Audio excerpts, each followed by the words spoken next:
Hey everybody, Max Kevin here. It's a Little Cute Podcast. It's not too long. You guys watching? You watching the World Series?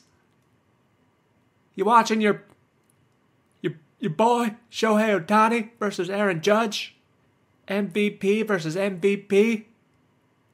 The two best baseball players in the MLB going head to head?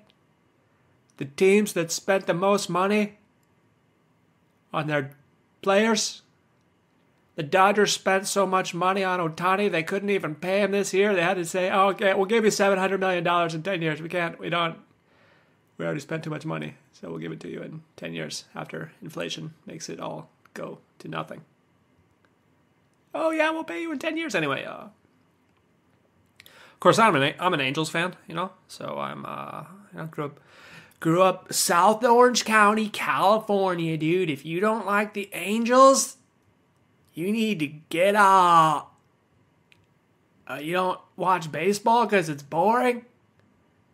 Alright, I understand. Anyway, so, growing up Angels fan there, so of course I was very happy when Ohtani went to the Angels. Then, of course, they never had a winning record. When he never made the playoffs, never had the winning record, and then they trade him. They trade him all of a sudden. All of a sudden now he's having the best year of his career. First player ever in MLB history to get 50-50. All of a sudden, you leave the Angels. Now you're the best player of all time. Okay. I see how it is, It's like you ever have a relationship, your partner breaks up with you. They dump you, and then, they just start, working out a lot and, making a lot of money. And, you see them at a party a month later, and they're, much better looking than before. And they got a better boyfriend, a girlfriend, and they're making more money, and they're so much happier than you, and you're just kind of alone by yourself, and you're just like, oh, I get it. I was dragging you down, huh? Oh, I see. I was making your life worse. That's why you dumped me. I get it. Well, I hope you're happy. Oh, you are happy? Oh, you're much happier now at your successful job with your much better looking. I understand. No problem. Anyway, Ohtani there. I don't know if you guys have been watching the baseball. The baseball there, the Dodgers, they were, in this previous series, they had gone 36 innings or something, 36 scoreless innings, something like that. Can't remember exactly. They were tied for the record of most scoreless innings at all time in MLB playoff history there, They only need one more inning to break the record. And it's the first inning, first batter, first pitch. The guy hits a home run for the Mets. Anyway, this was a week ago, but that was pretty funny, man. They only needed one more inning to break the record. And then the first pitch, first batter, just hits a home run. He's like, later record. Anyway, Mets didn't get to go to the World Series there, so I bet they don't really care about that. But I thought that was pretty funny. Oh, anyway, I guess, what else is going on? Football. You guys watching football? You watching the football? Yeah, I watch the highlights there, Just watch the highlights. I don't think there's anything happened in the football. I don't think so. Anyway, let's get to the UFC. That's what everyone came here for, right? That's what you guys want to hear. You want to hear my picks for the UFC, because I know how to pick them. I put $50 on, what was his name? Royval to beat Tetsuo Taira. I won 120. Yeah, dog. I know how to pick him. Of course, last week I lost. I put $20 on Michel Pereira, because he's been undefeated at middleweight there. He's huge. He couldn't cut. He's a big muscle boy. He's a big muscle boy that does backflips there, And he's facing this guy who's kind of small for the division, who basically has no muscle, so he cuts no weight. Basically, he's like a cardio wrestling machine, but he's just small. He's way small for the weight class there. Michel Pereira, he's got to be like 225. He's got to be cutting 40 pounds. This guy's huge, He's been basically knocking dudes out first round there, But of course his cardio is quite questionable. He doesn't really. He kind of gives it his all. Then he gets really tired, I put $20 on him, you know. Anyway, this fight there, he comes out in the first round. He lands a couple punches there, and then he's like super tired after like one combination. He's just like, oh, that's it, that's all I got. Like after the first round, he's going back to his corner and he's like exhausted, and he barely threw any punches at all. This guy, he couldn't. Yeah, he had like. When the fight finally got stopped in like the 5th round or something, he had like 3 10-8 rounds because he couldn't even move his body. He had no, like, that was his worst cardio ever. Like, his cardio's always been pretty bad, but it's never been that bad. Like, I couldn't believe. Like, he didn't even do anything strenuous. And he was completely exhausted after one combination in the first round. Anyway, lost that $20 there. So, anywho, let's go to UFC 308. 308, dude, it's a banger, dude. We got a bunch of bangers on this card. Let's just go to the top course. Ilia Topuria versus Ilia. I speak 5 languages versus Max. No one understands my English. Holloway. Okay, I put $10 on Max Holloway. 'Cause he's my boy. He's blessed. Just because the odds weren't his favor, he's like plus 200 there, and I feel like this is a 50-50 fight. You know, a lot of people. I think Ilya is definitely the best. He should win. It's his fight to lose, but I think they're quite evenly matched. You know, Max Holloway, he's been looking really good.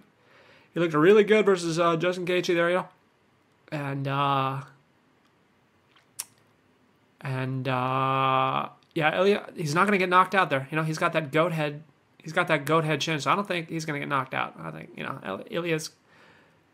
He's a knockout. He's got power. He's got knockout power. But I don't think even if he lands, I think Max Holloway is just something is wrong with his brain lining there to where he can't get knocked out. He'll just keep getting concussions. You know, he'll just never get knocked out. It'd be a sad day if he does get knocked out there, huh? Anyway, yeah, and I was watching the Ilia Topuria versus Volkanovski fight there, and Volk was winning before he lost.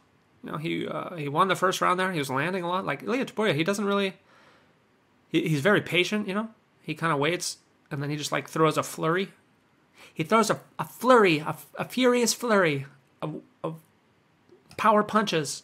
You know, he kind of reminds me of Yoel Romero. You know, to kind of save his energy and then like explode. You know, he like sprints. He sprints and walks and sprints and walks. Doesn't really. But Max Holloway is more of a jogger. You know.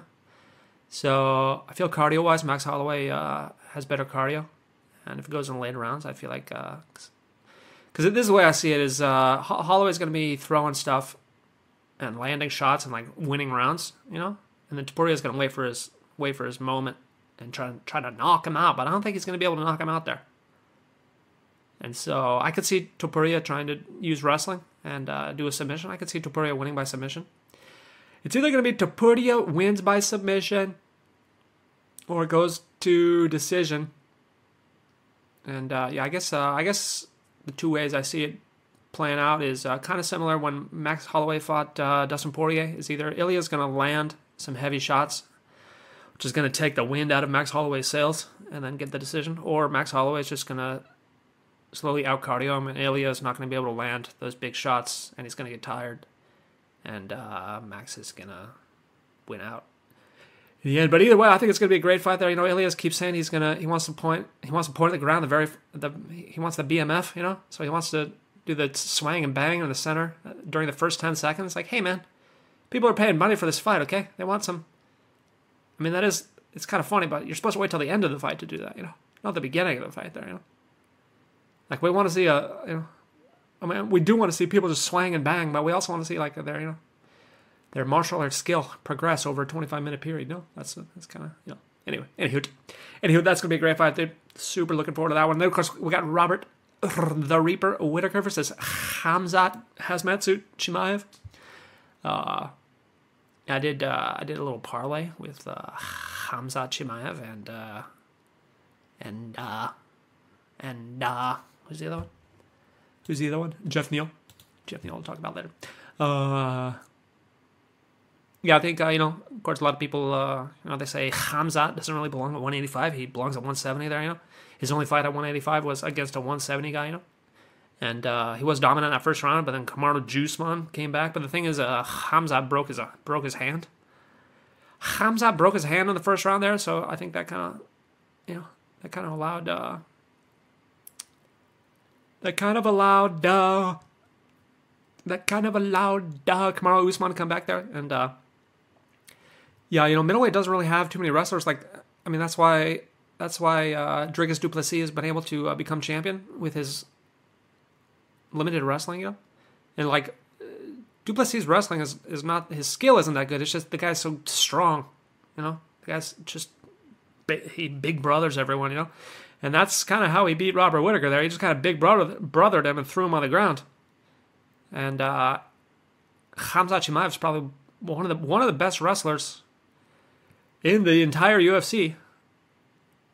I would say, now that I think about it, he's got maybe him and the guy at heavyweight that shouldn't be there. I forget his name right now. Probably the two best wrestlers there. So I feel like if Khamzat's smart, which he not always is, he definitely wasn't smart when he fought. What's his name? The Brazilian guy. Why can't I remember his name right now? Gilbert Burns. When he fought Gilbert Burns, he definitely wasn't fighting smart. He was trying to swing and bang there. So if he doesn't fight smart, then I think Whittaker can take it there, of course. But Whittaker's, sort of one-dimensional, even though he's very good. Him and Bobby Knuckles, Robert Whittaker, and Sean Strickland are both kind of one-dimensional fighters, but they're very good at that one dimension there. And they kind of use that. They use that. As the great Bruce Lee said, I don't want to fight a guy that's, what did he say? I don't care about the guy that knows 1,000 strikes. I care about the guy that's practiced one strike 1,000 times, something like that. And that's what Robert Whittaker and Sean Strickland have done. They're just perfected their one-dimensional fighting style. But I don't know. I think Khamzat's wrestling is just way too good. And if he's smart, he's not going to swing and bang. He's going to take him down, ground and pound, get the submission, take the money, go home. Then we got another great fight: Magomed Ankalaev versus Alexander Rakić. I don't know how to. He's Russian or something. I don't know how to pronounce it. This is going to be another banger fight, dude. Magomed Ankalaev, he probably should be champion. He should definitely be champion, but Dana White doesn't like him, so that's why he's not the champion there. And Rakić, he could be. Rakić, Ankalaev, Pereira, Jiri Prochazka, all four of these guys on any given night, any one of them can beat the other one. And Rakić, so Rakić, he was beating Jiri until he lost, and Jiri just kind of came back and knocked him out. And Rakić he's very good at leg kicks there. Of course, Ankalaev, he's very good at everything. Has no weakness. Very good wrestler too. Only thing is, Ankalaev, he doesn't do enough steroids. I don't think he doesn't. He looks pretty natty. Is the thing.